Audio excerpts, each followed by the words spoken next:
We are going to talk about new approach in dementia care. How many of you are here for the first time?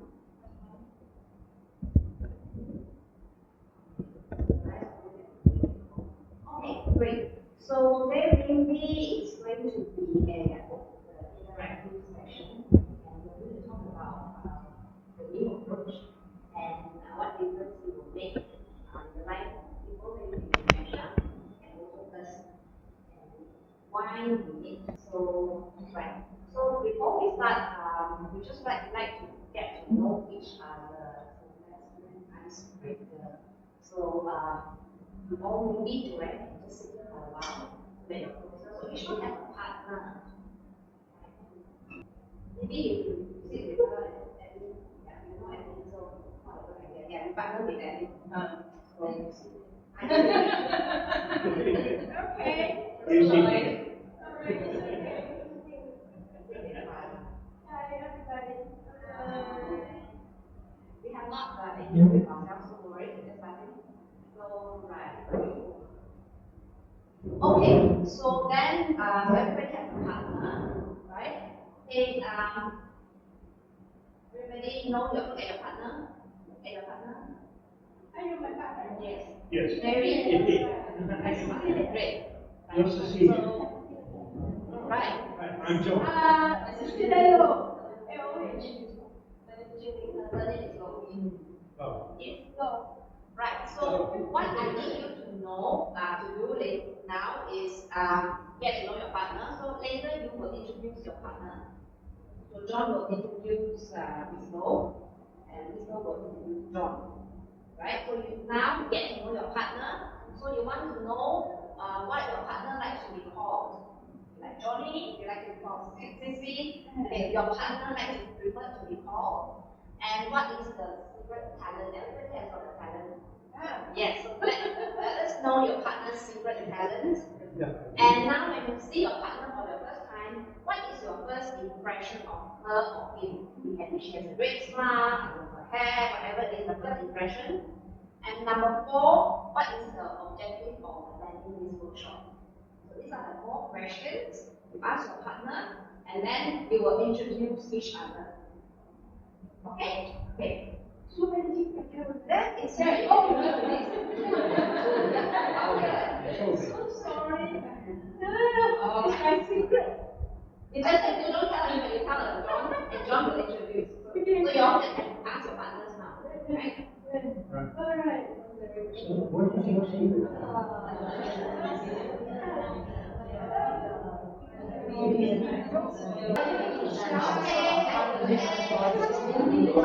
Wow, I know there is a lot of interesting things going on. I wish you know. So maybe we can start from the front. So John is going to please stand up and introduce us to your partner. So let's pay attention. So as John introduces his partner. Right. This is Cecilia, who likes to be called Cecilia, since she has been since elementary school, secondary school. And her secret talent, she tells me she doesn't have any. But I do notice that she likes to take care of herself. You know? Yeah, I notice that. Yeah. And she presents herself very nice. And my first impression of her is her smile. And the reason that she's attending this workshop is that she likes to pick up knowledge, extra knowledge, and she's got a very inquisitive mind. Thank you. Okay. This friend over here, his name is John, and he likes to be called John. He's their uncle. Because in our Malaysian society, we always say uncle, no? Because we have this respect. Yeah, and John here is a Scottish, and he belongs to the O'Neill clan. So just now we are discussing about my friend, a Chinese friend, you know how I spend my Chinese New Year? It's like I have 100 over families from my mother's side of the family, so they expect me or the younger ones to call me for dog, which means they break, something like that. Okay, and then this interest in taking this class, this talk, is because he has a friend who has dementia, and he used to help him, you know, like have a cup of coffee so that his wife can take some time off to meet her, to meet her gal, you know. And then what else? Secret talent. This secret talent. Like me. We are both shy to say which is our secret talent. But I think his secret talent, I think he talks very respectful, and then he likes to know about us, and he's very friendly. So that's also your first impression of you? Yes, and then he wants to know, he's very inquisitive, so he wants to know much about me, because, not all me, me, him, and then maybe, one day you get that, your own age. And then I shared with him why I'm interested in gerontology, because I took a course in the US on gerontology, just only one semester, because I know, at that time I was in my 30s, early 30s, and I know that one day I'm going to be old. And I know that I will need to know how to grow old gracefully and responsibly. Okay. Thank you.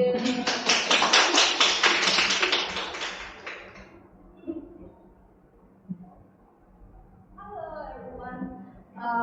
This document is called it's a little bit hard for me to remember his name, but so I asked people, Chandran. And what's his secret talent is very fantastic, let me tell you. He told me he ran almost 8 months across the country. 8 months, just run across the country. So fantastic for me. So I don't think this is a secret talent. I think that it's an amazing or fantastic thing for a person for life. So the second question is my first impression. When I first saw him, I think he must be a very gentleman. And just like him, a person can be very calm down and rational, that kind of man. So this is the first impression. And the last one, the objectives for attending this job. He talked something about his retirement, like the age of 56, he retired from his work, and then he just lived around the center, just a 10 minutes walk, right? And very near, and enjoy this kind of workshop. And he also shares something about the retirement, the ages for retirement simulation for men and women. So we talked. I enjoy our talking with this girl. So that's what we do. Thank you.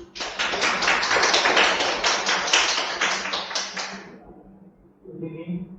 Especially of the not now. Could be. Sorry. It's a one This young lady is actually from China. She is a lecturer at the university. Now she is doing a PhD in Malaysia. Okay. Then she can sing very well in Mandarin. Sing very well in Mandarin. She is a good friend, very friendly, very nice lady. people attending it. She's doing research on aging. So it's very helpful for her.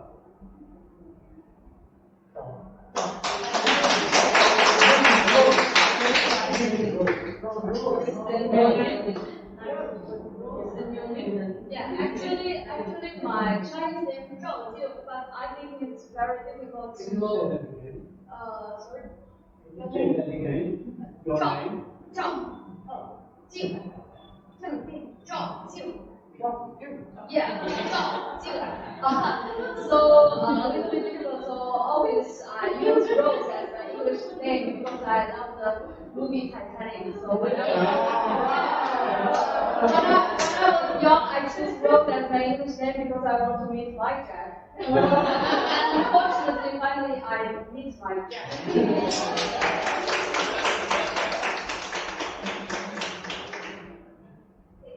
So what's the name of the business that you? Chan.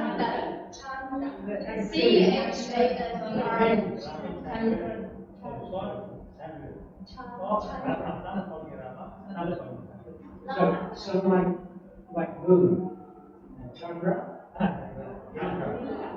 like Hello, everyone. My name is Jimmy, and my friend is married, and also she preferred we were married, and I think her secret talent and very holy that is to interact with each other. Of course, very used to be a teacher and working in school, so I think that I'm a teacher too, so I think interact with other people. I think the teachers best things we can do that from our talents, also their talents. And my first impression of Mary when she began here, wow, very beautiful flower here, and well, very beautiful those the yellow and the other is very beautiful in her then. Why her come here to attend today's conference? She told me that she wants to get some knowledge about dementia, and she also said that learning is important. The name of your age to okay, very excellent. She let me guess her age and finally she told me that she is 18 old and she continues learning. So I think learning is very important. Come here, I think our reason is for learning. I think that's all. Thank you.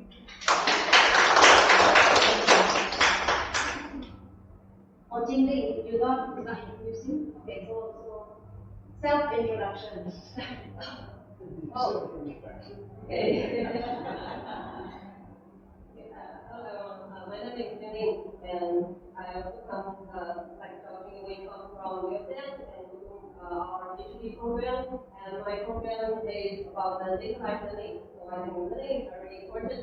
I prefer all friends who are doing and my secret talent, I think my secret talent is the relevance with other people's feelings, and of course, our content are very sad or very happy, things other people's behavior. So I think I can catch the other people's feeling.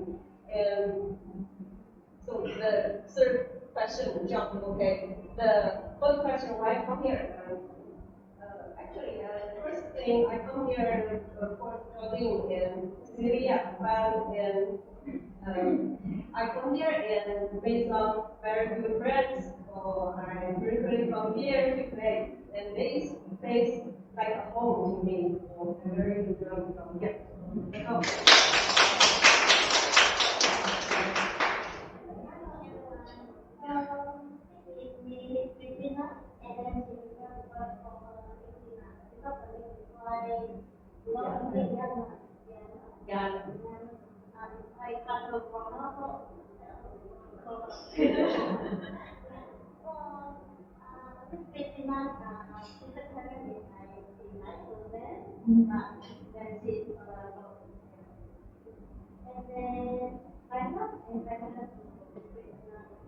is very close and then the objective I can to attend also is because this is another group not about the because people will get older.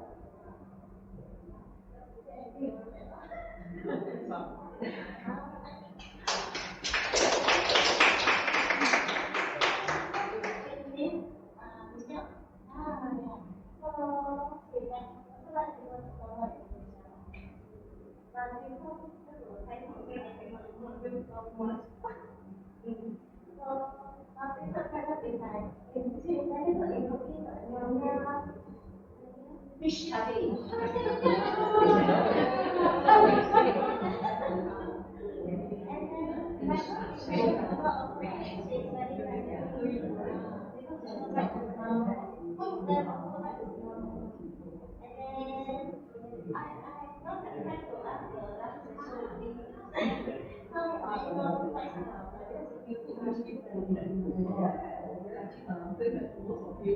Learn more about dementia and also to care for the elderly, especially like that.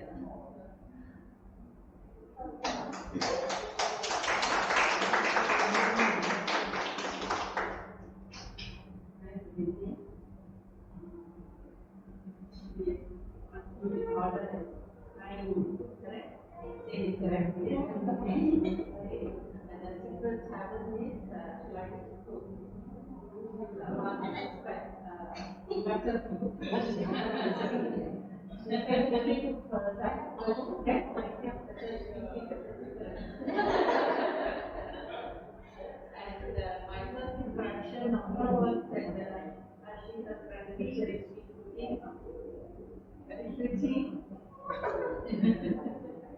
And her objective of attending is because she wanted to help those who are indeed like those who are going through dementia, but she got a friend's grandma who has that dementia and she knows what the difficulties the friend goes through.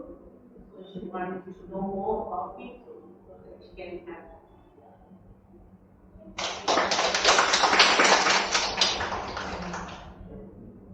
Gentlemen, my name is Edwin, and I'm introducing my partner here who that we call Joanne. And Joanne has a secret talent, well, we don't know secret, that she is active looking around in voluntary support in the NGOs and also in the nursing aspect. Yeah. So she has quite experiences in helping us in the corporate. And my first impression of her is that she's and supportive.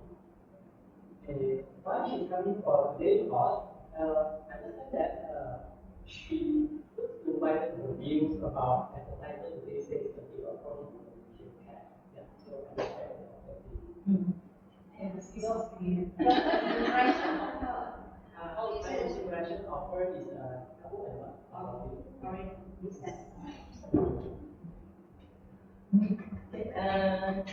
This is Edwin.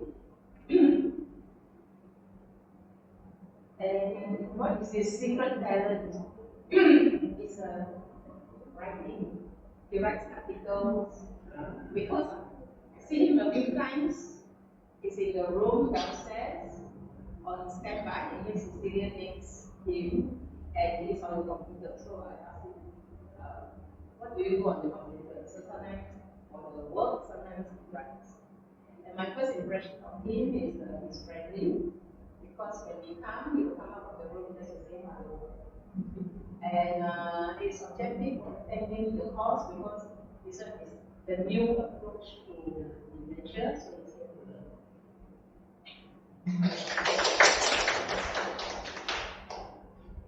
Hi everyone, my name is Jin, and this is my partner. Her full name is Olira, and she likes us to call her Moon. So there's something very surprising to me that she told me that she's a long distance runner. So I didn't expect that from her physical size. So I think that, but in some way I can relate it very locally because she's always portraying her personality, which is very bright and happy.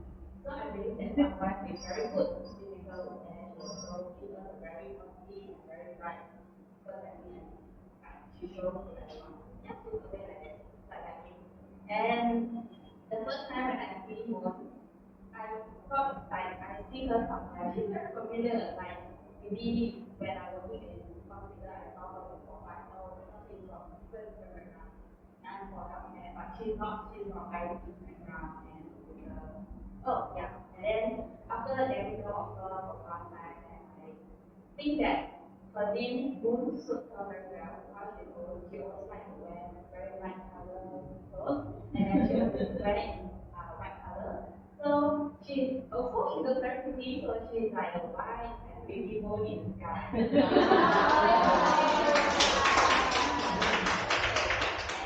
She told me that why she is able to come to learn more about the cat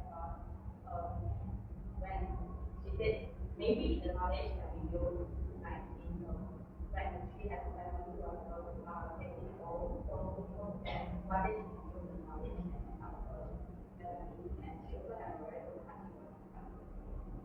Yeah. So that's all.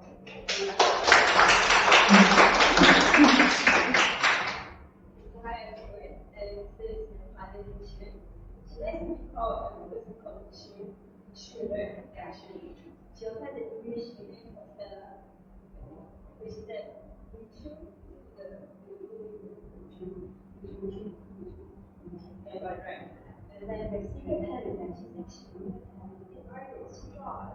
You can experience and she feel about it, this is about it, and she wanted to see it,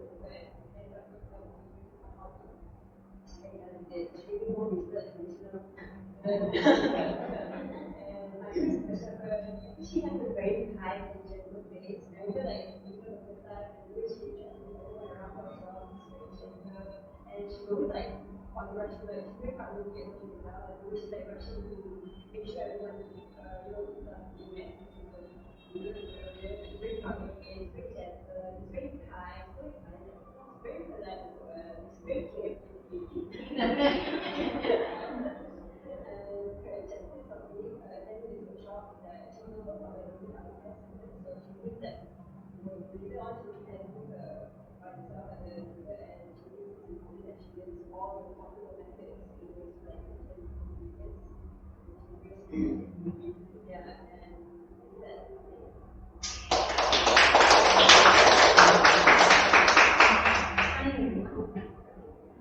This is my place.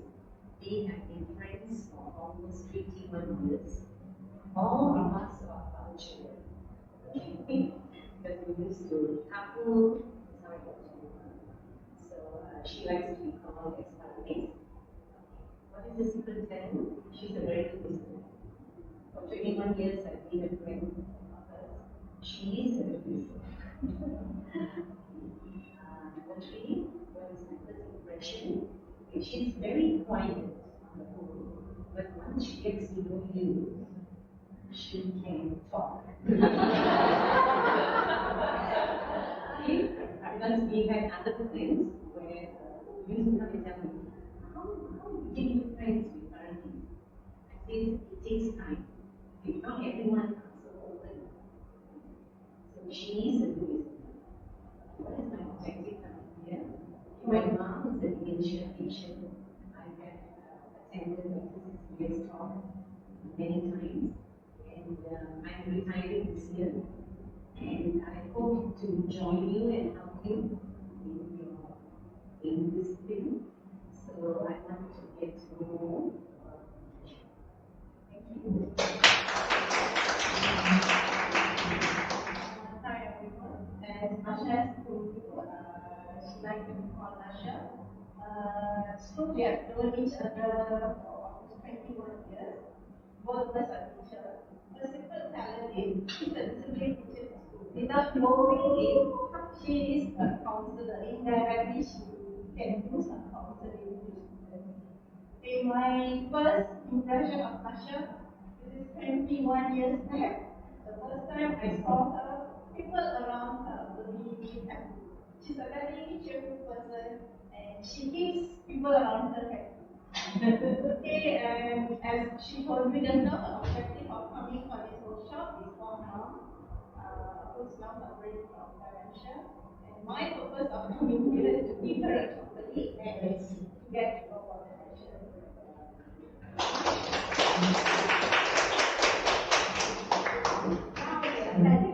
Now your turn. You're gonna say something? Yes. Just to let you know that I think I'm going to present here online because when she asked me my age, I wanted to guess, and she said 50 something. And I told her my eldest child is 4. I'm touching my mind, okay? You're touching me. Yeah, she's 90.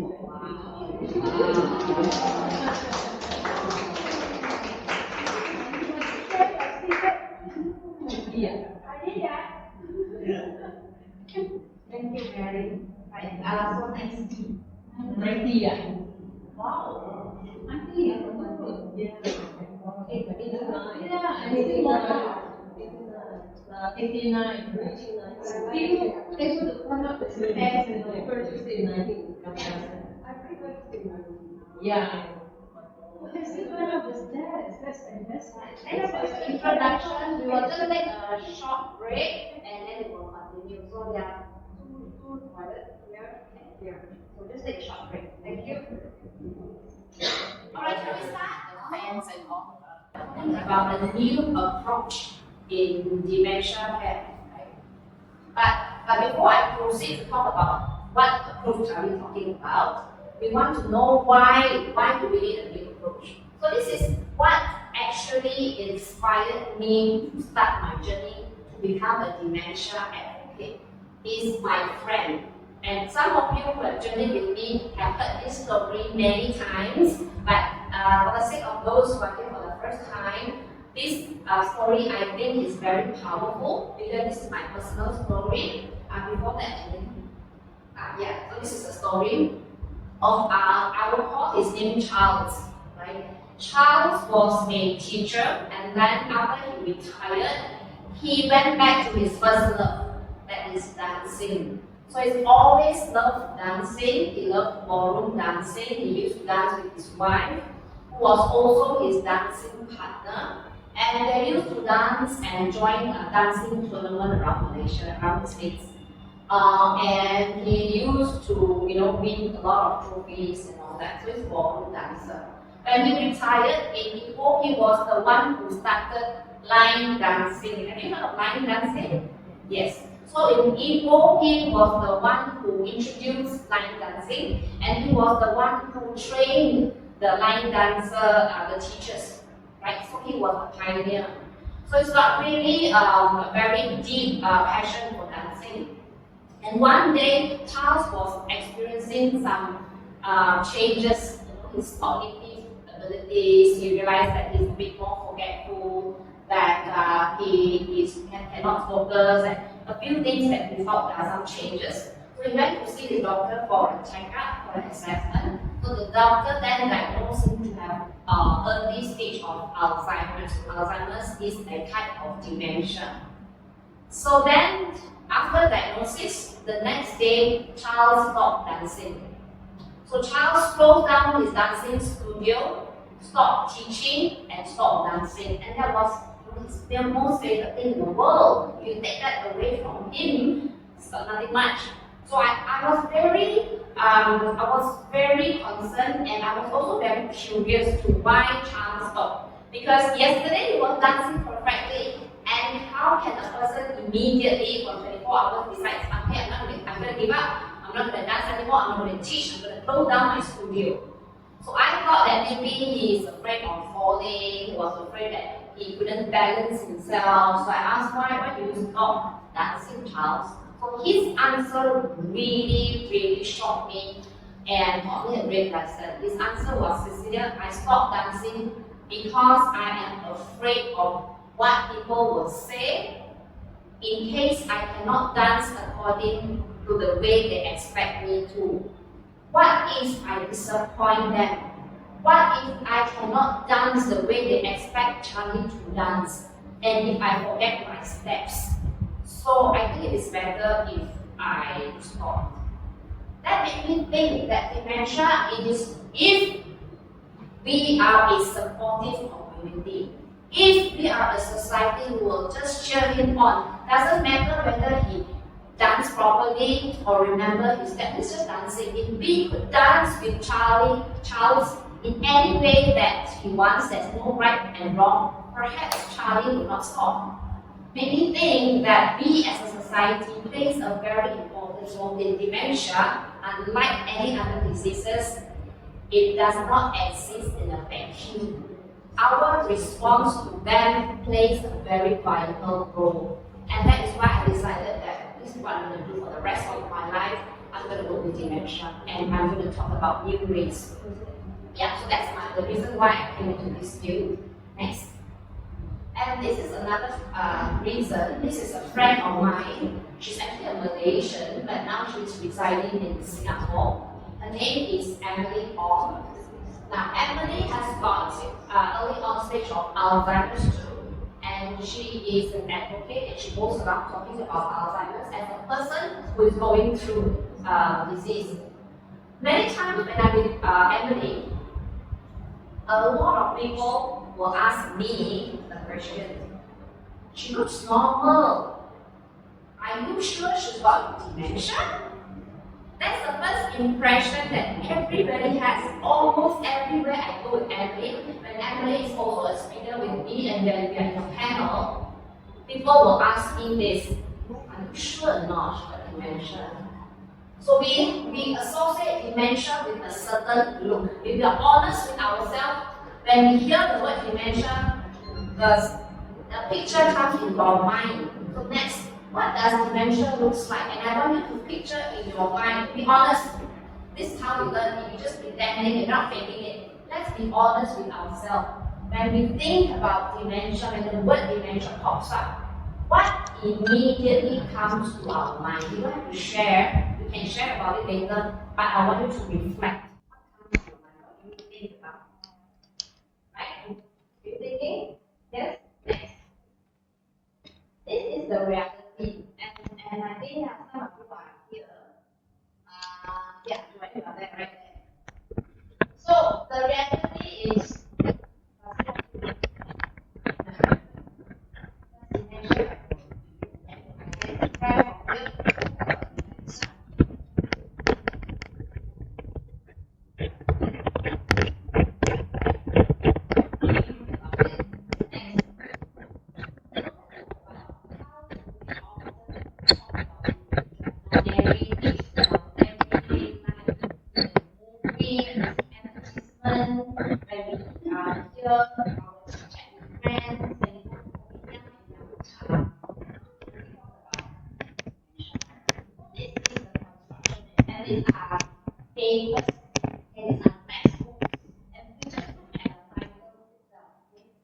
coping with the living death. Death in a slow motion. A beast called Alzheimer's. The living death. Alzheimer's in America. Even the title itself is scary. And then the recent news, and this I just picked up a bit, plenty full of this news. So 95-year-old lady dies after, this is in Australia, nursing home. In Australia, a 95-year-old lady living in a nursing home, and according to them, she became aggressive and they tasered her. And then she ended up in ICU. And a week later, she died. Same time, I think around the same time, the second one happened in the on the right, you can see this happened in America, in the States. And the cops, the police actually handcuffed her and put her down. She's got dementia and they claimed that she was aggressive and they handcuffed her. She died too after that. Next. So let's talk about we're talking about Malaysia, right? Because we are in Malaysia. So what affects us? Our current model of care. How do we care for people? What do we have now? What are the resources that are available in Malaysia to care for people with dementia? We are using the medical model. Okay, so this is what dominant in Malaysia is. We are using the medical model.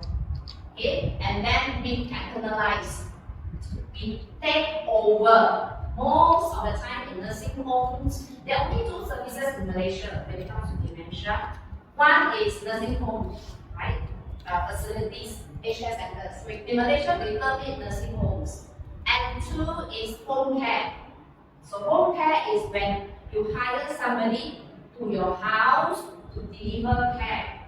Nursing home is a place where you put the person living with dementia and they stay there 24 hours every day.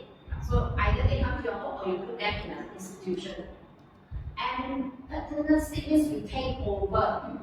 When you use a medical model, a person cannot eat anymore, a person cannot incontinence, a person is not able to bathe themselves anymore. So now, using the medical model, if I look at the loss, what I'll do is I'll take over and I will treat the John, if John is got dementia, I will only look at the dementia. I will look okay now, John cannot, I will hold John's hand, I will change John, and I will just look at John looking at the dementia. And I have lost as a human being.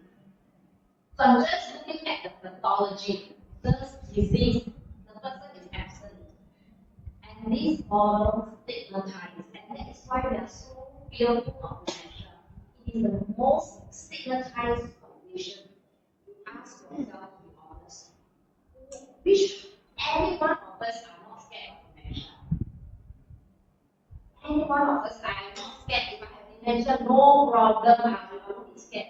If we're honest with ourselves, I think all of us are fearful of dementia. We are fearful that our loved ones will have dementia. And dementia doesn't only affect the person, it affects everyone. It affects the family, it affects the community, it affects the country.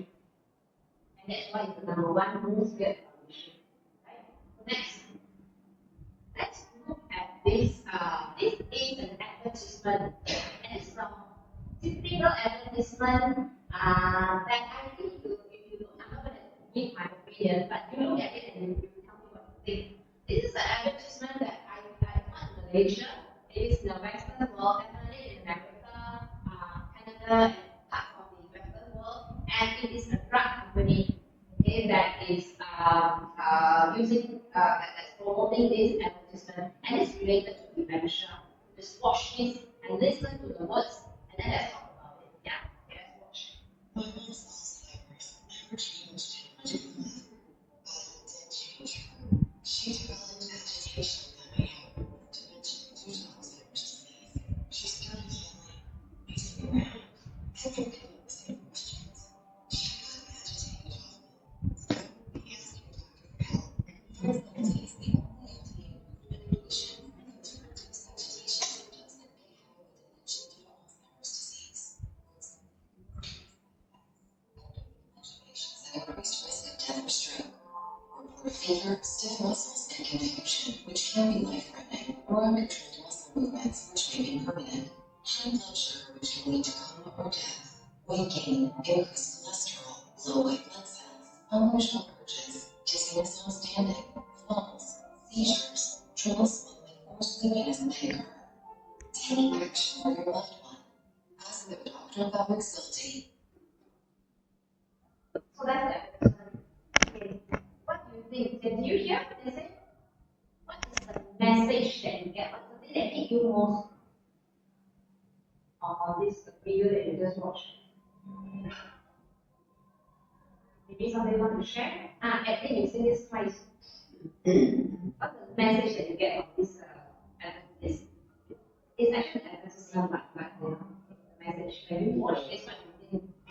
My message here is that unlike the losses when dementia, so we see all the negativities that patients will experience. So what do you think what are the most things that they highlight about dementia? This result is an example.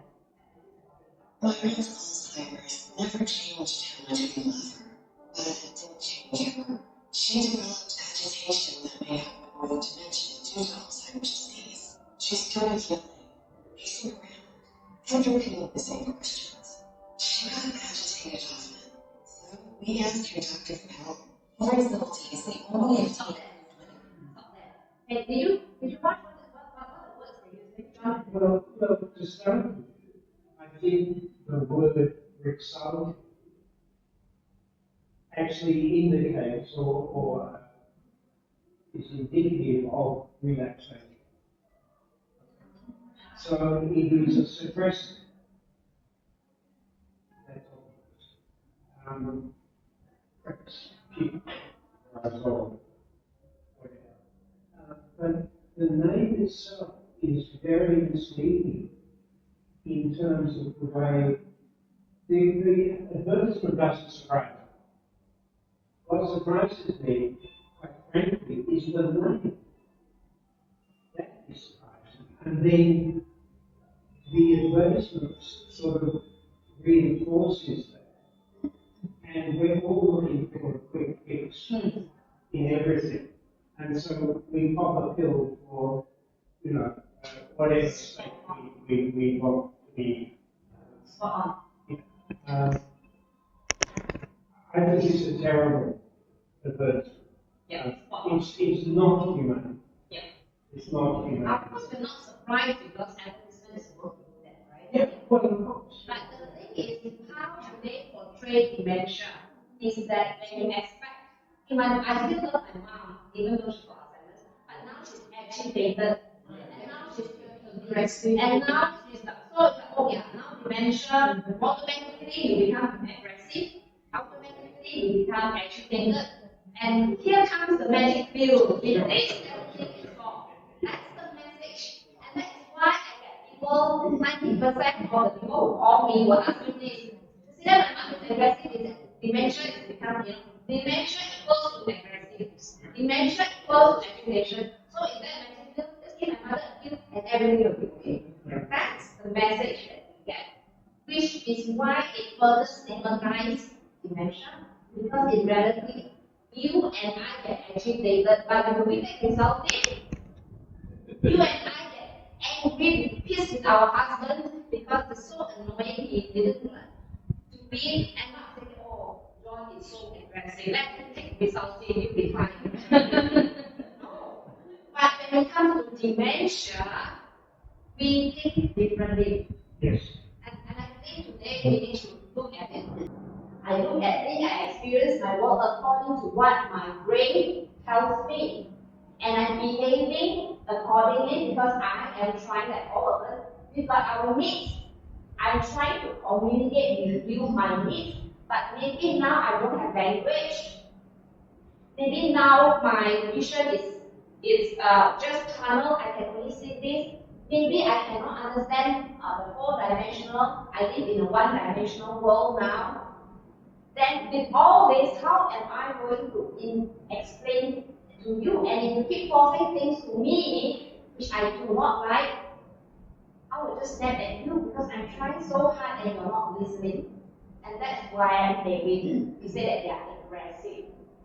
Okay, I will show you examples later. So the problem with behavioral problems is cues when they are trying to express themselves, we then we assume that it is because of the disease. We ignore their need, we ignore the environment that they trigger them, we ignore that they must maybe a trauma in the past, right? And then we use the system and like I said, we categorize them and fix them. And then we use quick fix, the magic pill. And this has led to a lot of abuse, not only physical abuse, but chemical abuse. Okay? Chemical abuse, we dope a person and we dehumanize them, they're just dope and zombie the whole day, and they're just in the days the whole day. And this is also a sign of abuse. Okay, next. Watch this, okay? This is a very powerful video. It is a person, we watch this, okay? A person living with dementia, he is in an airplane, right? He is looking for his seat, and his wife went to the toilet to the ladies, and so he's like, okay, so a person with dementia, short-term memory, you come in and you forget why you come here for, short-term memory. And then this place is very confined, the airplane is very confined, and you see all the unfamiliar places, and the environment is very hostile, and then he becomes very scared, and just watch from the beginning into the end. Then you see, when you see this is always aggressive. Why? I want you to really reflect on what happened, George, and what happened from the beginning to the end, and how we as a society can make a difference. We can turn them aggressive, or we can support them, calm them down. It is really up to us. Okay, let's watch this video first. It's got to be a door somewhere. Is there a door?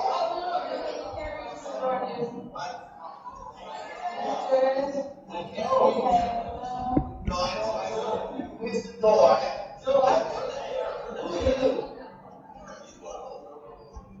What's going on here? No, I know I'm not supposed to be here. No. Why are you people looking at me like that? Get off of me, man. Don't touch me, man. Who are you? No. Why are you looking at me? Don't look at me. I know I'm looking at you. Get away from me. Why am I here? Where am I? What is going on? Where am I? Don't touch me, man. Put your hands off of me. Don't touch me. What are you looking at? Go away. What's wrong with you? Get away from me. Get away from me.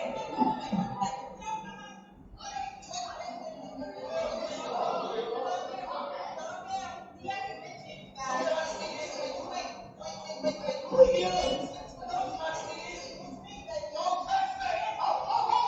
Don't touch me. Get away, man. Go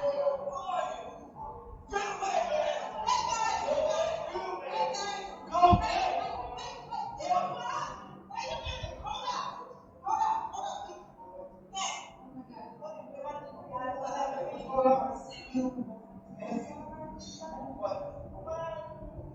Go away. What are you looking at? Sit down. Sit down.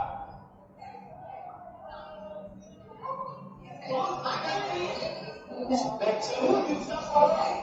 What are you looking at?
Okay, this is a very powerful video that I use a lot because of the term behavior psychological body. Can you see the trigger point?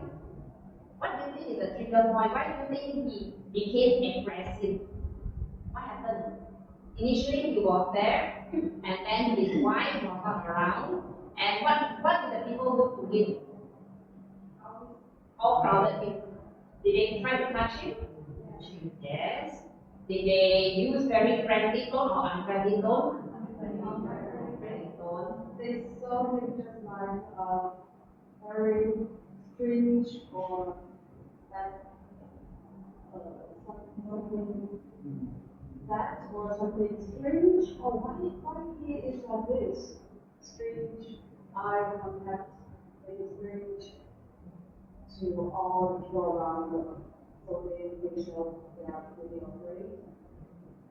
there's a lot of unfriendly, hostile, and did he look scared? You think he look scared? Yes. Yes. I will say this in defense of the air marshals and passengers there, that they do not know that he has dementia or is living with dementia. He could just be crazy. He could.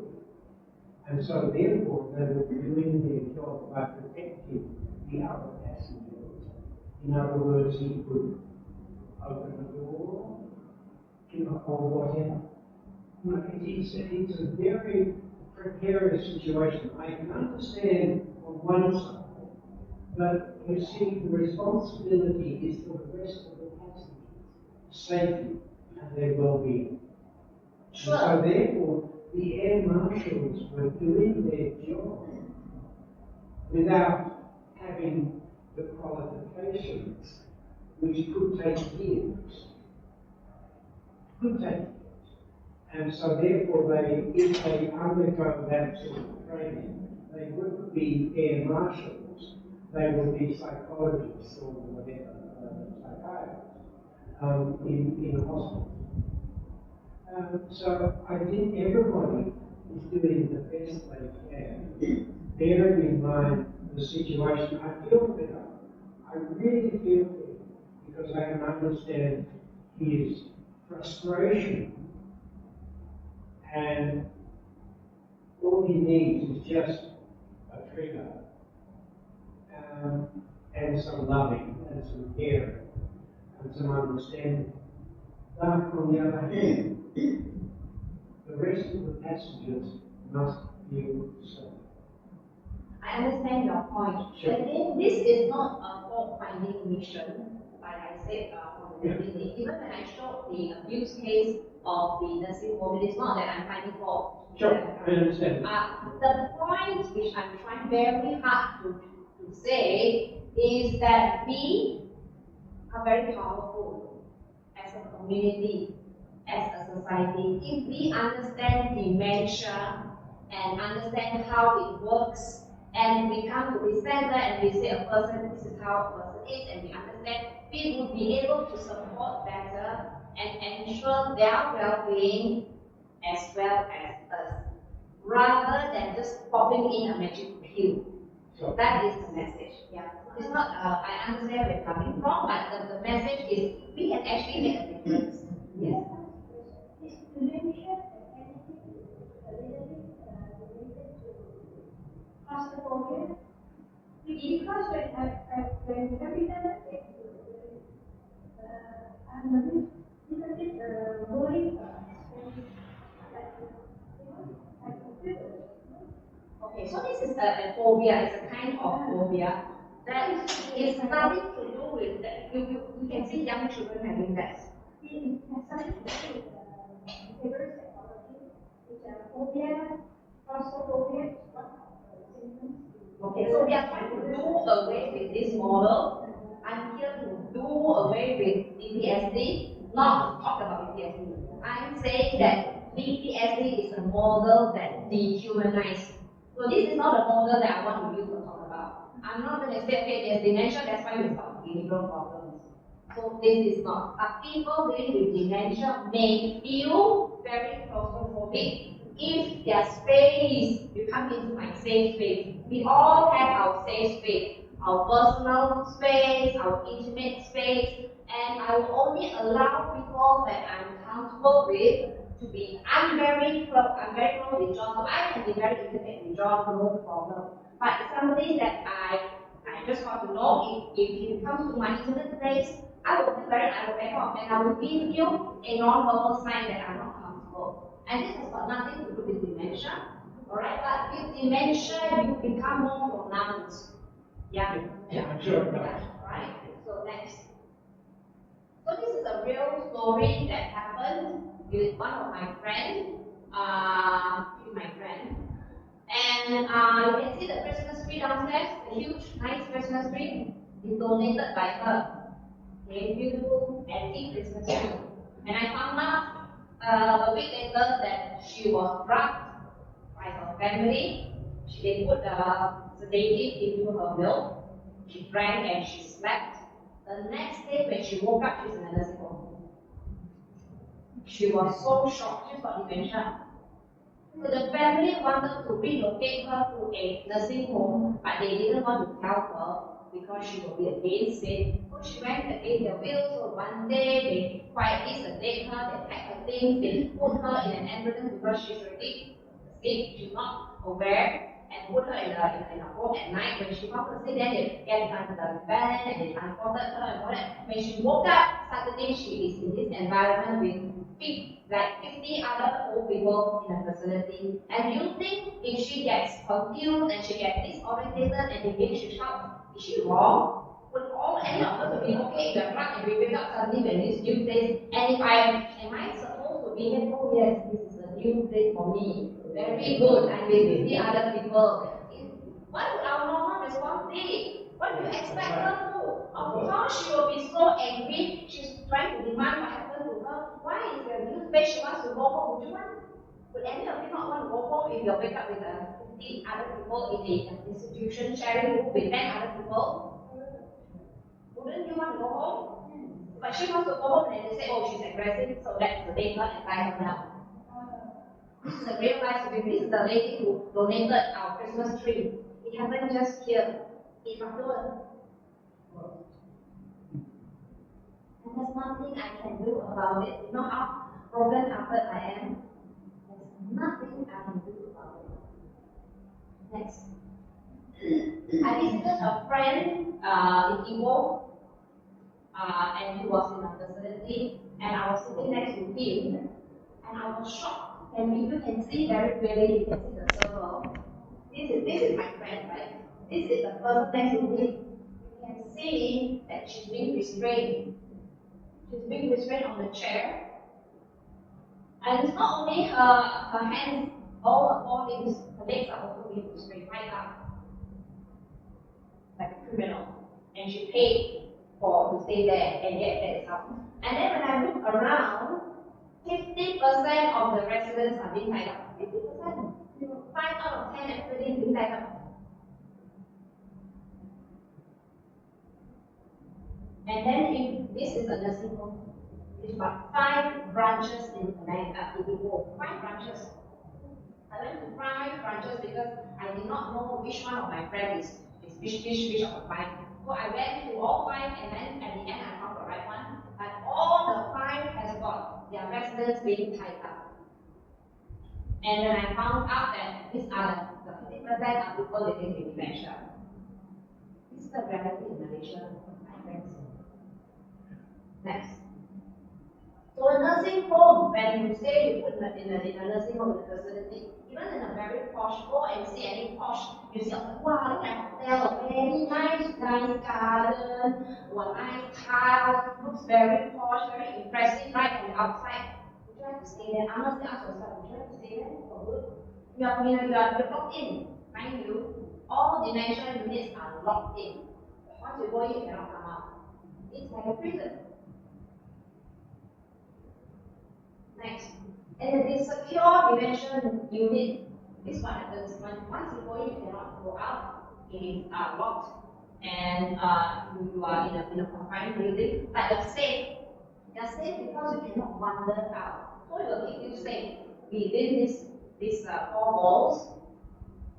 Would that give you a sense of well-being? If you stay there and you are there forever until you die, if you are in this 4 walls, very nice looking walls, sure, we give you nice paintings, very nice chairs, nice sofa, nice bed, you got a big TV, but you are locked in forever and ever more. Would you be ecstatic and happy? Would you? Sometimes your own home can be an institution because of the stigma, because you don't have financial support, community support, and your caregiver, especially when alone, a lot of our caregivers in Malaysia struggle alone. The only daughter, the spouse, the husband, they struggle alone, it's impossible to be in a dementia world, caring for a person single-handedly, unlike cancer, you can never do that alone. You can't. It's impossible. It's not a journey that you can go through alone. You need a team, right? And then you are isolated, and then you over-medicate a lot of them. Tell me, I gave my mom, I said, how much? I gave my mom half a tablet.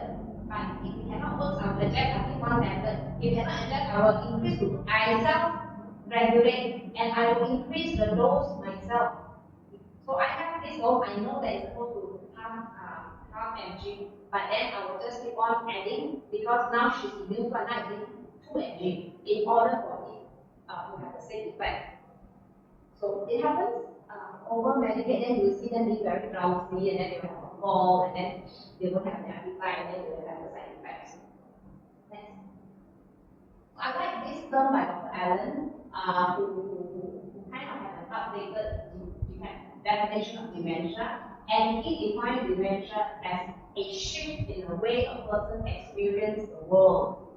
So I experience the world differently because my brain changed. So when you look at dementia this way, then it's not a dementia is a neurological disease that your brain cells die. That's very negative. But then you say, yeah, dementia is that they look at the world and they experience the world differently. We as the friend also changed. I wonder what John is thinking now. I wonder why John says this. I wonder what John is trying to tell me. I will try to understand John so that I can understand his world, so that I can connect with him. You see the shift? Right, thanks. So now this model that we are trying very hard to advocate and share is a relationship-based model. Everything is based on a relationship. Next. So why this approach? Where does it lead? You can see downstairs all the success stories, and it's not no rocket science. From fatal disease, they are not changing daily activities. Okay? And it's very subjective. Everybody who experiences dementia experiences it very differently. Very simple. If I've got dementia, Zhao got dementia, Ichi got dementia, or Kylie got dementia, we will experience dementia differently because we're different human beings. I have got my own background, I have got my own trauma, I have my own childhood abuse, whatever that I go through, I will experience it differently. And for someone from China, for a different cultural background, different conditioning, different experience, and Kylie will experience differently, and she's so much younger and all that. So it is usually we will just kind of have an assumption is everybody with dementia is like this. Dementia is all like this. They are all aggressive. They are all forgetful, and we cookie cut them, right? Homogeneous, but it's not, because each one is different. Each of us will exhibit differently. Each of us will represent ourselves differently. So the only way you can try to connect with me is get to know me, get to know something, get to know Kylie, get to know Michelle, because each one is different. Right? Next. So I'm just going to show you the story. This is the real life story here in this center when we use this approach. This is a person, if you want to stage her, it will be stage 6. Almost the end already. You can see she's on a wheelchair, and when the sister called me, the sister is a medical doctor, physician, right? It's from Hepatitis. And the sister said, I don't want to do my sister. She refused to eat, she refused to talk, she refused to do anything. She just wants to sleep, and then she's ready to die. She doesn't want to talk. And this person used to be a church leader, very active church leader. She used to lead the ladies in the church. She used to pray. She used to read the Bible. And so she came to me. And the first thing that I try to connect with her is using what? Knowing the person, right? So I know the person, she's a Roman Catholic. So she's a church leader. And the thing that is retained in dementia is rhythm. The right part of the brain is retained. So we focus on what the person still can do. Okay? I'm not going to ask her to count, I'm not going to ask her to class, multiply, I'm not going to test her. I'm just going to say, okay, she used to be a church leader. So I went to my car and bought a rosary. A rosary is all Roman Catholic uses it to pray. So you kind of recite the rosary, you're very good praise, and then stand time after one decade. So I brought my rosary to her, and I just kind of, shall we pray the rosary, and I just gave it to her. And she also has got Parkinson's, she's got tremor, right? She cannot hold and she cannot eat. So I gave it to her, and that's my hand and her supporting her. And I just said, let's take the sign of the cross and let's start praying. And halfway through, I released my hand and she would continue praying on her own, using the feet as she went and when Mary who praise the Lord is with you. She would finish it. So because I've got a Roman Catholic background, in my background, I knew when I was a child, after our prayer session, we will always have fellowship. We will have some snacks, some drinks, makan, right? So automatic. It's in your emotional memory. So after praying, I said, okay, now I think we should have. I don't know about you, but I'm kind of hungry. This is a person who refused to eat for a week. They wanted to put the tube into her, force feed her. And so automatically, I think now we have finished our prayers, and I asked her, okay, now that we have finished praying, who do you want to dedicate your prayer to? And she said, I want to pray for my sister, I want to pray for my family, I want to pray for my friends. Also, she dedicated. And then, why? Why do you think she feels good after that? Because for the first time, she feels a sense of purpose. She feels a sense of self-worth. That now she is giving because everybody is taking care of her. People bathe her, people feed her, people hold her hand, put her pampers. She just took a carpet for people to do, body to be clean. But now she is praying and she is blessing people and she is, and she's upholding people in the prayer. She is now the giver. So she feels that she has now changed the role of doing something that is purposeful and meaningful. All of us want to feel meaningful, right? As a human being, as a sense of purpose of being alive. And that's the essence. And so she feels that immediately you can see her eating. And that's just sharing with her the grapes. And after that, she would have Milo, drinks, and even some sandwiches. It's the approach. Okay, next. Okay, this is recent story. And this is a lady who comes to our center. And one day she came to our center wearing pajamas. And she has got no awareness that she was doing something wrong. And so she was wearing pajamas and she swallowed herself. Right? So she has pus motion and we can smell it.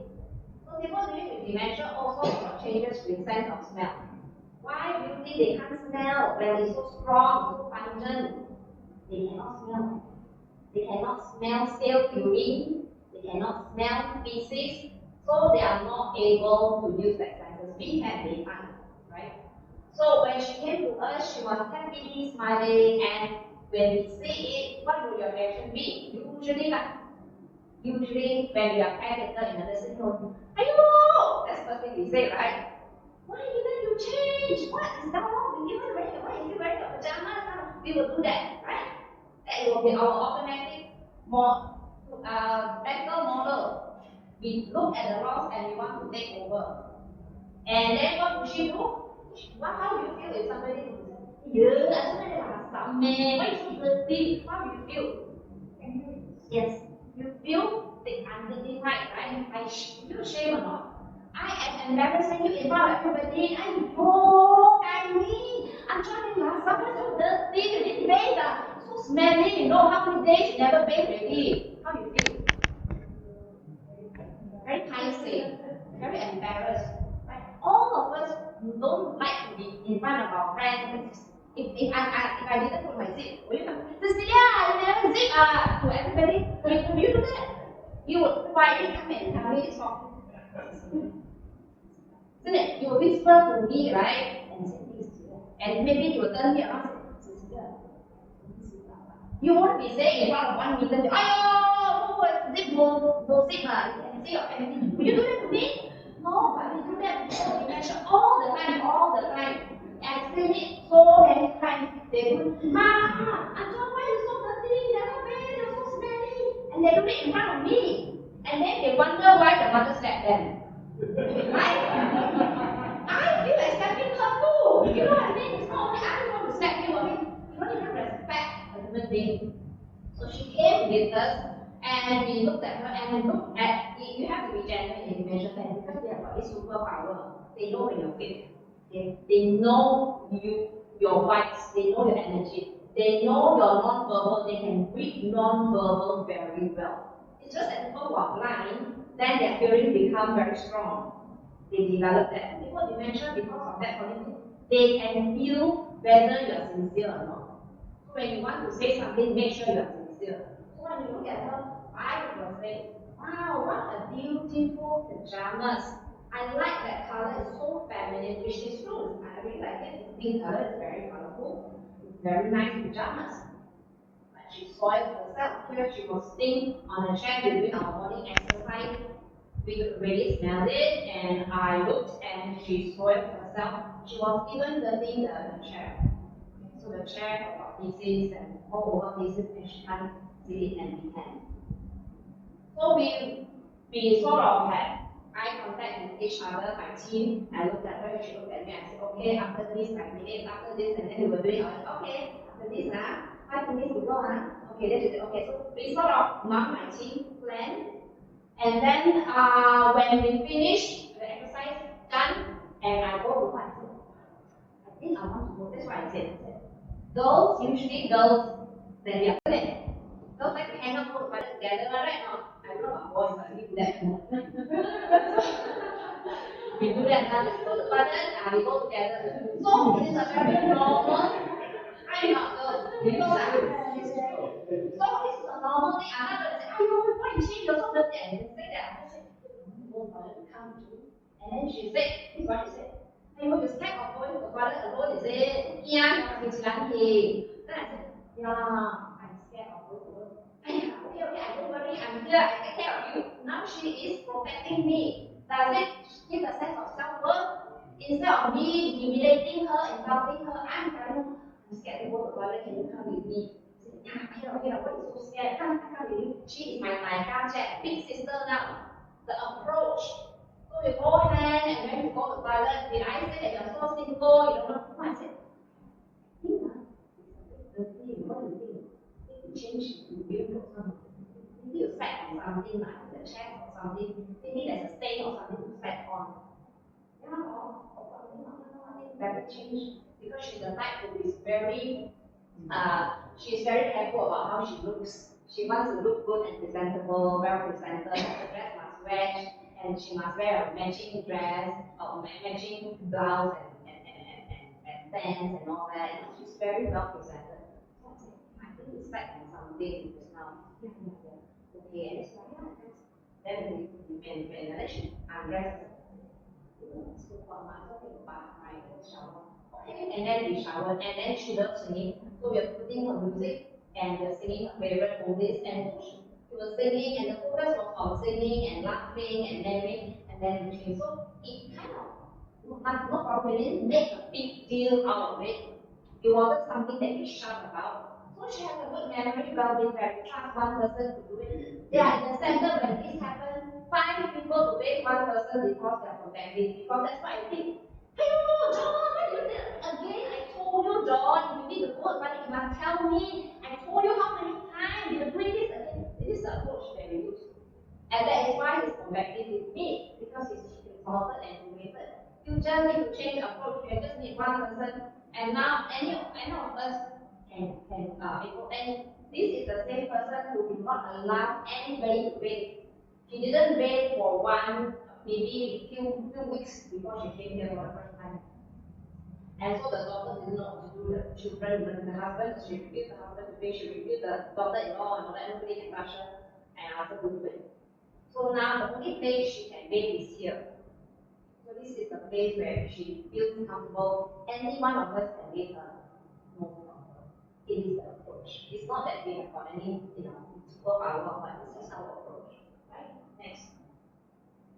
So again, this is our client. When we do with some of you were with us during our retreat. We had a retreat recently, the first dementia retreat. in a resort, beach resort in Penang. And when I wanted to plan this retreat, a lot of people tell me, Cecilia, you're out of your mind. Cecilia, you're crazy. You know, you can't do this because people with dementia, when they go to a new place, they become very disorientated. People with dementia, you go to a new place, they become aggressive, PTSD. And I said, no, I know my people very well. I have a relationship with them. I am confident that it will be okay. I'm very confident. And I believe that they deserve a vacation, they deserve a break, they deserve the sunshine, they deserve the beach. They deserve it as much as us, as human beings. I think that's the way to do it. So here you see a couple, both of them have got dementia. And that's one of our team, and I'm the one I'm taking the photograph, I'm the photographer. And this is their room, right, in their hotel. And they are waiting for the daughter to come back because the daughter went for a corporate dinner. She came back after 12 midnight, and it was late at night, and we were chatting and chit-chat with them. And both of them, husband and wife, were telling us, my Vincent, wow, my bed is so huge. You see, my bed is so huge. And both husband and wife invited us to sleep with them. So big, enough space for all of us. Why don't you come and sleep with us? And I was so touched. That means that they have accepted us to come beyond intimate, to share their bed and sleep with them. And these are the persons who, after people say, were aggressive, confused, agitated. And look at the change when you base it on relationship. Next. So she refused to sleep because each time she's afraid that if she sleeps, but she's so tired, you can see her yawning. And you know, the non-verbal showing us that she can't participate because she's just so exhausted and she needs to sleep. But when you want to take her to the next room to sleep, she refused. Why? You must understand why. Because she's so afraid that the doctor may come and she may miss it. And then, you know, the doctor cannot find her, and then she'll be stuck there and she cannot go home. So she's so fearful. So then we didn't force her. So we just asked one of our young team members to lie next to her, and he just said, I want to sleep here. Do you mind if I sleep next to you? And automatically what happens to her is automatic. The grandma role. So she said, okay, you sleep with me now, please sleep with me. So she fell asleep. Just like a grandma taking care of grandchild. And that is automatic. This is relationship-based model. I don't for us, nobody for us. Okay, next. This is also another person who wants to stage to be stage 7.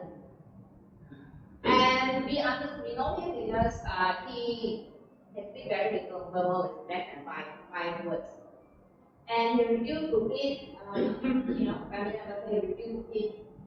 And this is when he's an engineer by profession, very meticulous engineer. So if you present food in a linear way, you can see how we cut and present the sandwich. And we give him an onion that is outside the base that used to hang out after work. He was able to eat on his own. No problem. Next. This is one of our friends, the doctor said, my mom refused to eat. This is just recently, 2 days ago. My mom refused to eat, refused to do anything, refused to exercise and all that, especially eat because she said she's dying. So what's the point of eating? Again, you want to stage her, this will be stage 5. But towards the end, all the advanced things. And she says, I don't mind eating that because I'm going to die anyway. I might as well sit in my room and wait to die. Why do you think she say that? Why do you think that, she decided that she's going to die already? What made her feel that she's dying? There's no purpose in life. Like whole day sit down there, day in and day out, there's no meaning. And this person, when I spend time with her, I realized she's got very low self-esteem, low self-image. She's very scared of what people will think about her. Again, everybody goes through dementia differently. So she has got a very low self-image and self-worth. She's so afraid of failing. She's so afraid of people making fun of her. She's so afraid of what people will say about her. Everything she's very conscious. So it's a lot to give her. The thing is to validate her. you know, to give her the self-worth, meaning and all that. Yeah, immediately she will finish all her meals. I didn't coerce her, I didn't force her, I didn't threaten her. She just finished it by herself. I didn't feed her. Next. This is a gentleman who's got, I think this is alcohol-related dementia. And he is super anxious. He will pace. The pace is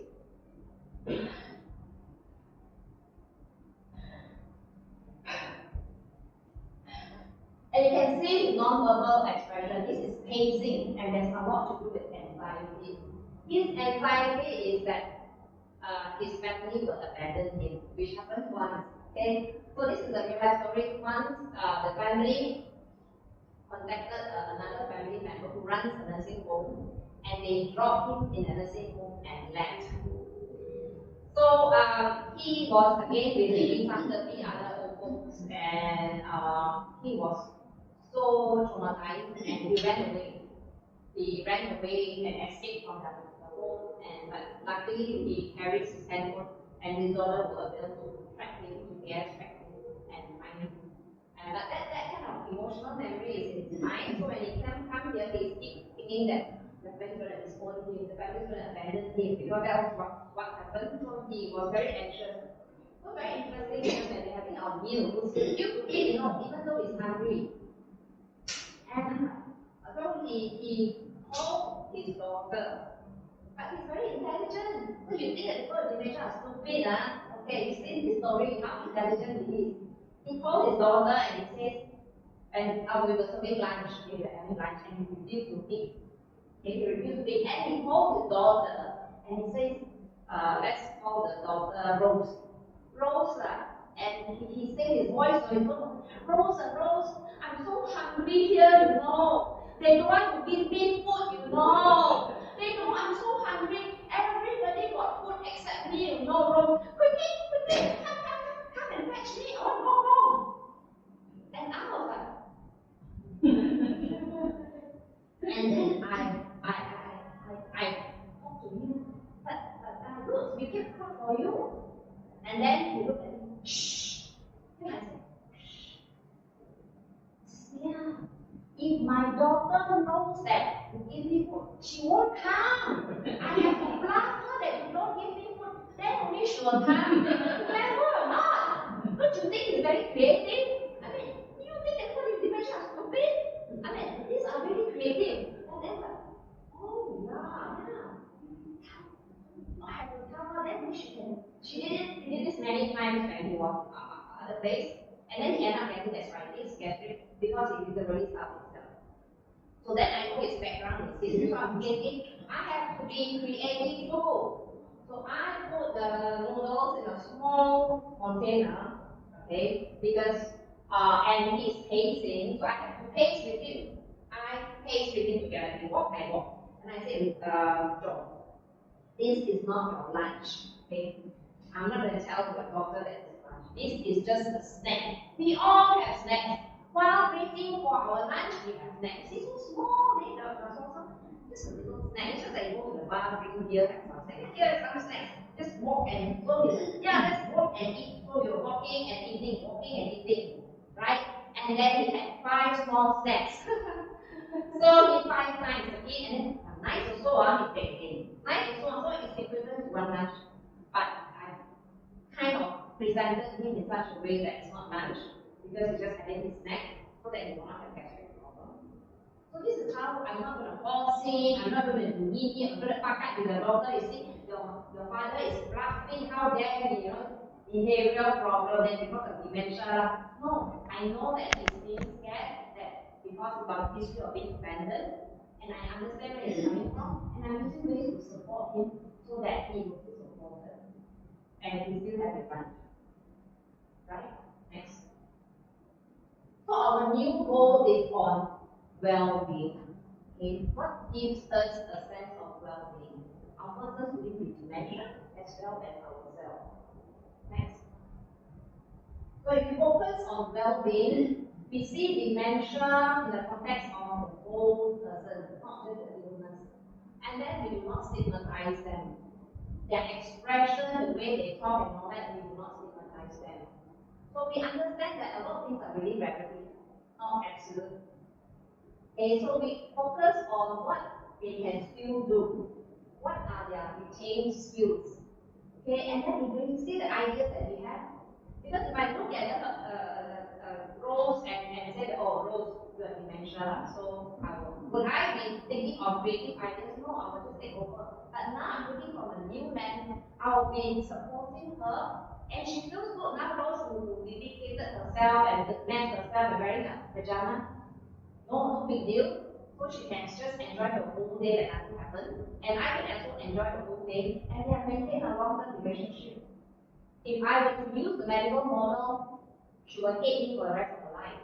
She will never step in this center ever again if she experiences that. If I force her, dehumanize her, humiliate her, she will never come here because she will not feel safe. Right? So it will also eliminate all the inappropriate drug use that we use so frequently in Malaysia. Next. So in other words, everything changes. Next. I want you to watch. This is so cute. And some of you were there during our Potsu workshop. So we had this session where we did a lot of work and we were dancing and we were connecting using our body. And this gentleman could not use words. So a lot of people were sharing their feelings, how they feel, what they think, and all that. But this gentleman, when we asked them to share, he was talking a lot, but when it comes to listen, he didn't want to share. And he just stood up. When he stood up, initially everybody was so scared. Is he going to pump or what was going was getting angry because we asked him to share his feelings. But this was what happened. Let's watch.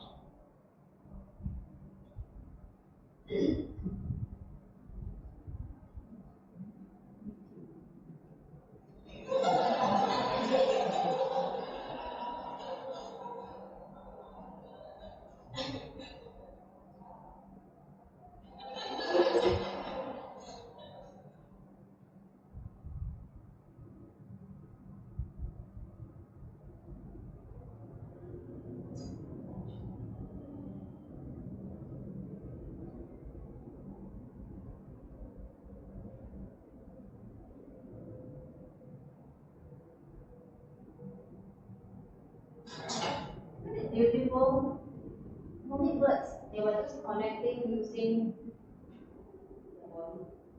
Next. Okay, so let's stop now. Towards the end, this is the conclusion. Let's recap and summarize what we have learned today.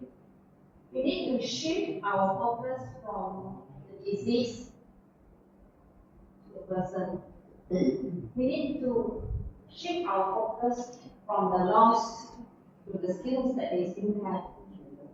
Our role is a care partner, not a caregiver. We are partners. And we need to shift from being paternalistic and being over to being supportive. Our focus now is on the well-being, on everyone. So it is not just the person with dementia, it is me, it is my team, it is the family members, it is the whole community, it's the well-being of everyone. Because one person is affected, it affects all of us. They have this ripple effect. Right, next. There's no cure until today. We can't find a cure for dementia. So when we use the medical model, it's very suffocating and very restrictive, stigmatized and dehumanized. We need a new model. And the old model reinforces the fear of dementia. Because if you're only focused on loss, what can you do? You're so helpless. This new approach, next, is purely based on relationship. Relationship means we are focused on the person, not the dementia. When we look at the person, as a person. We want to connect with him as a person. When we connect with a person, we develop a relationship, and that care based on the relationship makes us feel very safe and secure for him and for me. I will also feel secure because I think if I can be very confident to say that our team here are quite happy working here. It's actually a lot of people think that it's a very scary place to work with people, surrounded with people who have to deal with dementia. But we feel very happy because we feel very connected, and there's a deep, deep sense of satisfaction, the well-being for them, and also us. And I have personally, every day when I come here, or when I meet anybody with dementia all over Malaysia, each time with them I learn something. So it is not me giving and they passively receiving. Each time they teach me something. And I learn about myself, not me about them, about myself. I am more reflective about my own fear, about how vulnerable I am as a human being, and they have taught me very much about my own deficit. And each time I grow as a person when I do that, because they're so raw. You are in this rawness. You have to be absolutely real and authentic. I'm not going to fake to pretend. I'm not going to. If I drive a BMW and whatever series or a Porsche, and I drive and I wear a very expensive gown, and I wear a Prada, I'm not going to impress someone living with dementia. I can't fake it. I have to be myself. In order for me to be myself, I have to know who I am. And I must be very comfortable under my own skin in order for me to connect with it in a very deep level. So this is me being purely naked and being comfortable with my nakedness. And there are sometimes when I make mistakes, and it's okay because you're all human beings. So then I acknowledge my weaknesses and apologize if I make a mistake. And if we have a good relationship, and if I apologize sincerely, you think he's going to accept me? My apology? Rather than me insisting that I am right and he is wrong because he's got dementia, I'm the one, so I. No, but if I make a mistake, and I have made many mistakes along the years, and I have many times admitted my mistake, sometimes in tears, I apologize. I've done something wrong, I hurt you. I'm so sorry. It comes from a place that is so sincere to another human being. All of them most of the time will embrace me and accept me. And this is what I love about being the world of dementia, because it allows me to be me. I cannot do that with Donald Trump. Just give you a bad example. Or anybody who's got super ego and all that. But if people with dementia, I can really connect because then I allow myself to be pure, to be real, and develop a relationship based on that. It actually helps me in a very deep way. So it is not just about me giving, I also receive abundantly. So dementia does not exist in a vacuum, it is just out of nowhere. How is it that a person can be? We have a lot of people, our clients who come here, in other places they are aggressive, they are so emotional, they are so agitated. Why is it that they come here? They have never been agitated, nobody got agitated here. Nobody shouted at us, nobody got aggressive, we do not restrain anybody. If you see us restraining anybody, we do not lock them up, it's very open, they want to go out, they can go out. Why is it that they come here, there's a magical place? Nothing. So it's the environment. What I mean is that's why dementia does not exist in a vacuum. Suddenly out of no blue, I'm suddenly aggressive. I get aggressive because I'm reacting to a certain situation, the environment. And we are a very vital part of the environment. We can actually shape by learning skills. How we respond, I showed you a lot of examples, really directly affects the person with dementia. And change can only begin with you and I. So I want to show this retreat to some of you because this is the first dementia retreat that we have recently. This watch, this is what happened, and this is done by Nira Moon. So thanks, you want to show this what you have done.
Q&A, right? Okay, so I'm going to open for any questions related to today's topic, or not related to today's topic also, but related to dementia. Okay.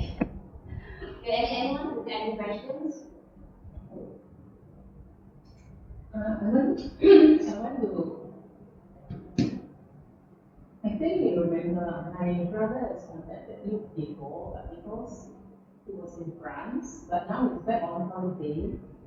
And actually he's a godfather, French guy, in his early 80s, I think.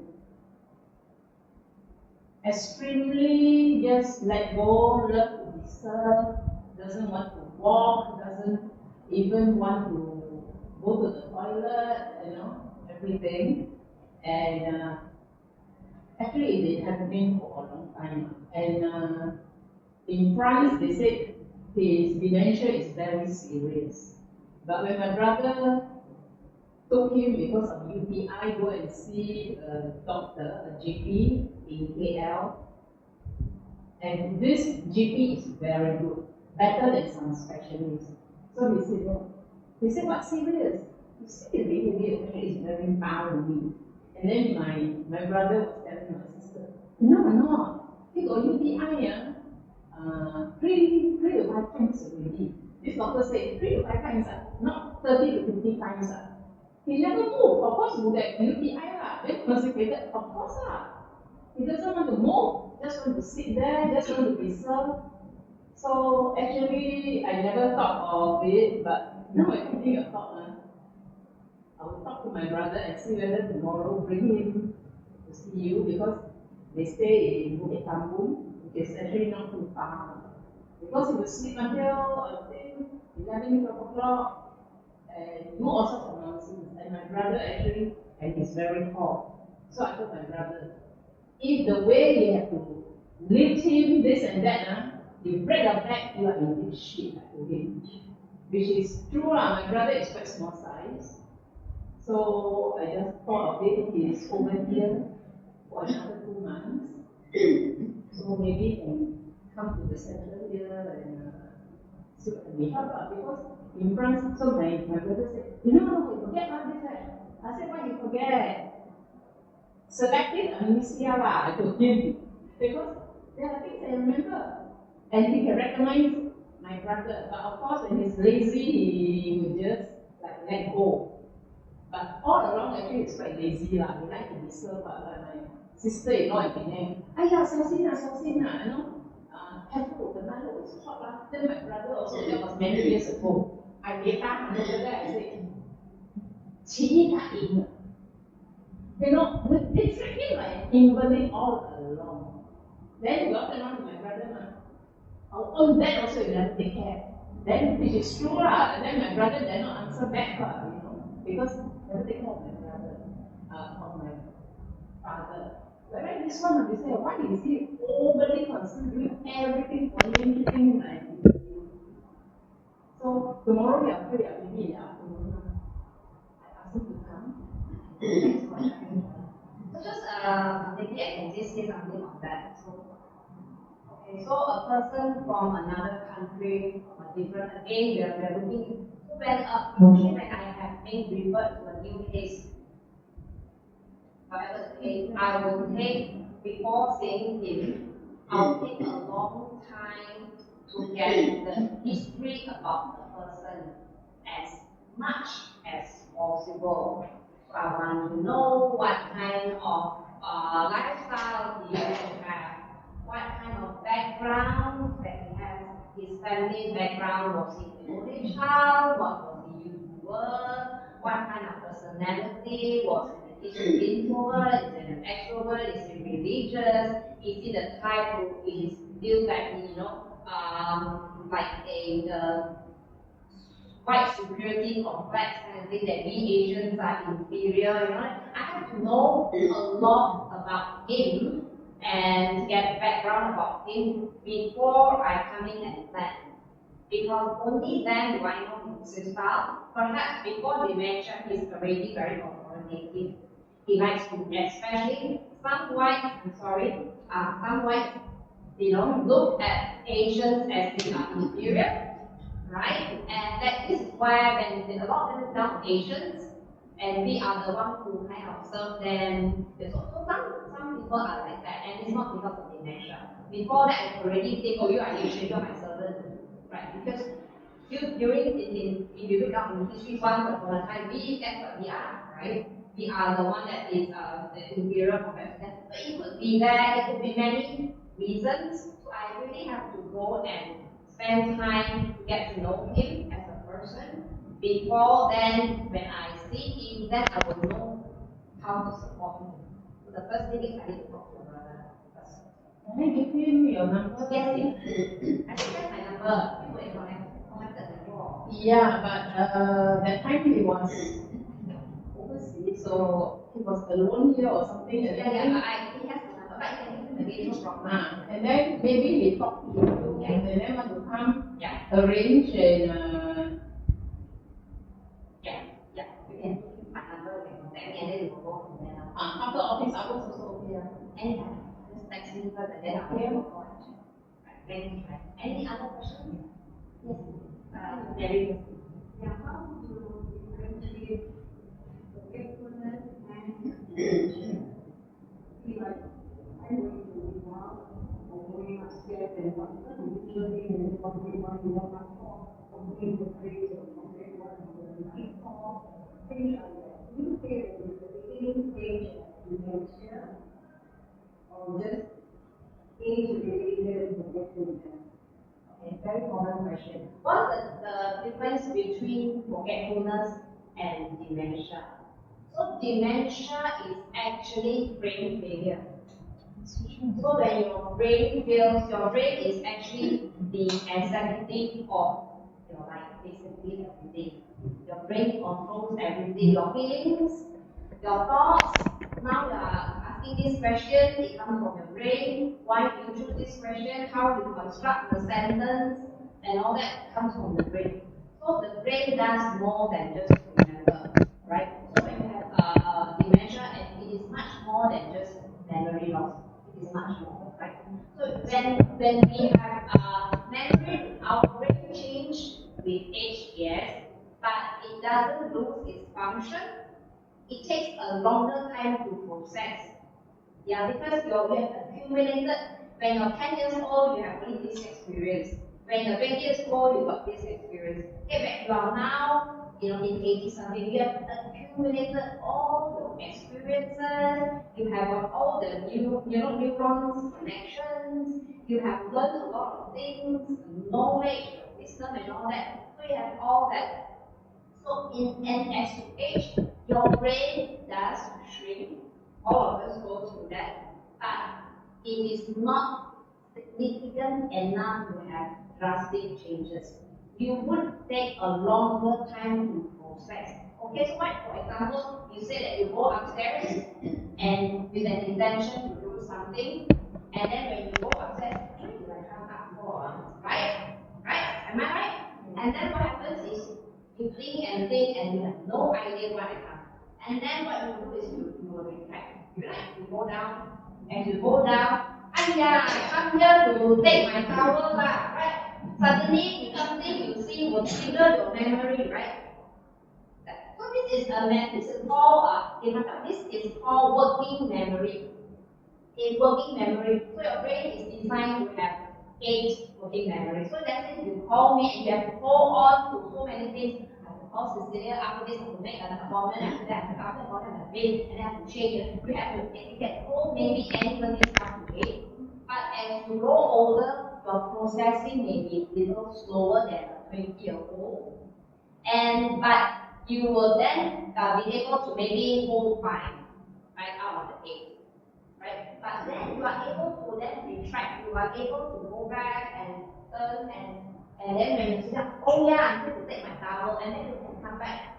You do that, right? So this is normal aging. You are slower to remember what's the name, the one, yeah, John. Something trigger and then people with dementia will never have that, they cannot retract. They will not remember, even though the thing is right in front of them, they will not be able to recollect. They will not have a trigger point. So that's the difference. Where do you draw the line between dementia and Alzheimer's? Okay, dementia and Alzheimer's. Alzheimer's is a type of dementia. There's no line. So dementia is like fruits. Okay, so dementia is an umbrella term. There are many types of dementia. One type of dementia is Alzheimer's. Get it? So let's say if I say, oh, today, this morning, Mary, I have a fruit for lunch, for breakfast. So you know I have fruit. I didn't have cake, I didn't have milk, I didn't have cereal, I have fruit. But you know what kind of fruit I have? If I will just know like it, right? You just want to have fruit. But if I were to tell you, Mary, this morning I had a banana. Now you know I have banana.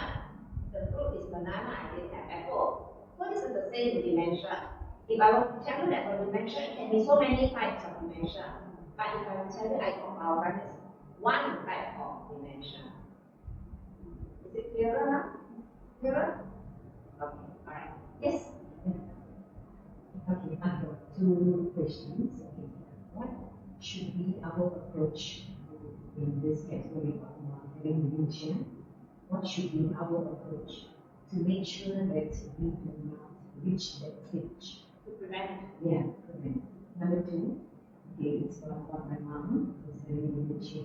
She, the last few months, she's always asking for her parents, and she's in the 80s. And we caregivers, we just don't know how to make her feel comfortable. We don't know how to approach it. Okay, now the first question is how to reduce our risk of developing dementia. I do conduct a workshop on that. It will take me one whole day, just to talk about how the brain works and all that.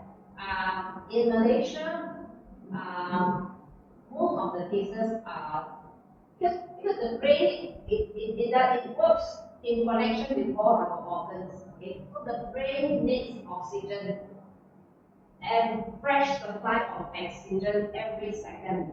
And what gives oxygen to our brain? Our heart needs to pump, right? We get oxygen through blood circulation, right? And what pumps the blood?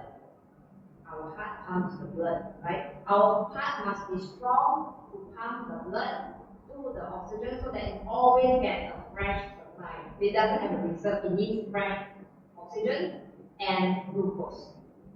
So it needs us to be healthy. So we have to have a healthy heart, for example. Then what constitutes having a healthy heart, right? It is what we eat, it is our lifestyle, it is whether or not we exercise, it is about our stress management because certain elements like cortisol, when we are stressed up, it increases and is toxic and it causes oxygenation. Again, it affects the circulation.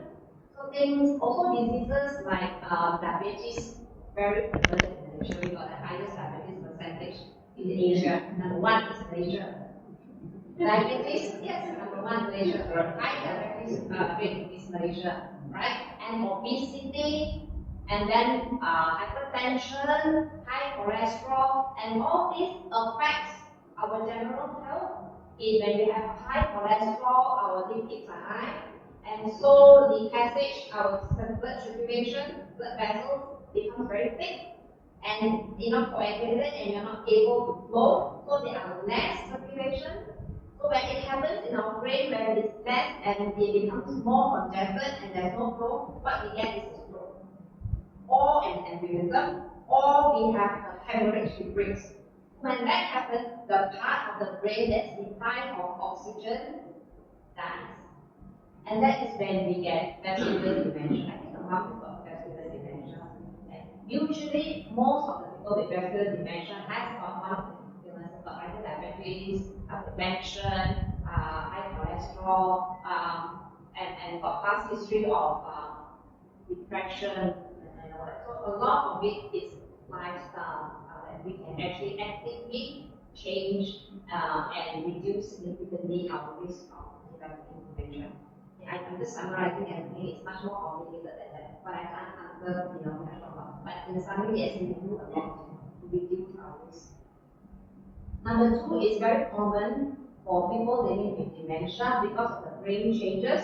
So this part of the brain that gives us time orientation is our hippocampus right here, right?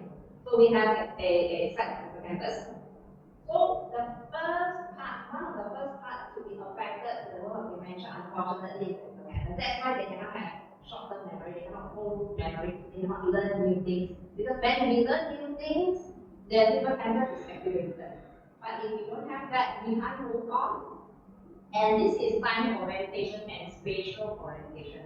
That means I will know that, okay, I came here in the morning, now it's 6:30, I have to get ready, I have to go back, now it's February, yesterday was that moment, Chinese New Year is over. I am able to have time orientation.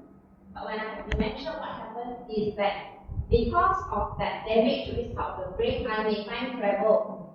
Right? So people here time travel a lot. And it's very interesting because I will time travel with them.